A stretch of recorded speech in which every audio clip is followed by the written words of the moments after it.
নৱবৰ্ষৰ প্ৰথম দিনাই মুক্তি পালে কাচিয়লি এলবামৰ প্ৰথমটি গীত মন আকলোৱা। গীতটিত কণ্ঠদান কৰিছে লনিস্মিতা দেৱীয়ে, সুৰ কৰিছে হিমাংশু বৰা, বিশ্বজিৎ মহন্ত, ৰূপজ্যোতি বৰা আৰু লনিস্মিতা দেৱীয়ে। গীতটিৰ কথা প্লাবিত নাথ।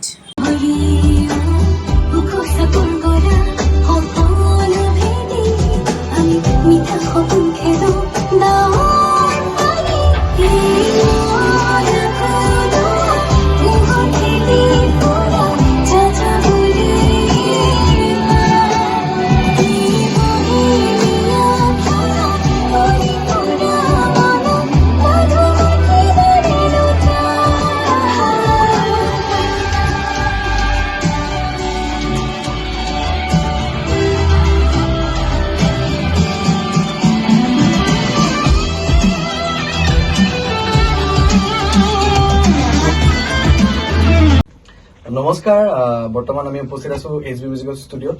আমাৰ আজি এটি নতুন গীত মন আকলোৱা ৰিলিজ দিলো, কাচিয়লি এলবামৰ প্ৰথমটি গীত, আৰু সকলোকে নৱবৰ্ষৰ শুভকামনা জ্ঞাপন কৰিছো। আমাৰ গীতটি খুব ধুনীয়াকৈ গাইছে লনিস্মিতাই, আৰু গীতটিত সুৰ কৰিছে ৰূপজ্যোতি দা, মই, আমি গোটেইখিনি মিলি পেলাই সুৰ কৰিছো গীতটি, আৰু মিউজিক কৰিবলৈ মই চেষ্টা কৰিছো।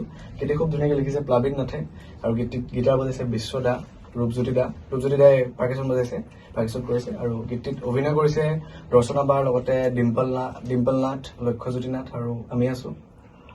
বাকী গীতটি খুব ধুনীয়াকৈ ভিডিঅ' কৰিছে আকাশে, আৰু গীতটি সকলোৱে শুনিব আৰু মৰম দিব বুলি আশা থাকিল। ধন্যবাদ।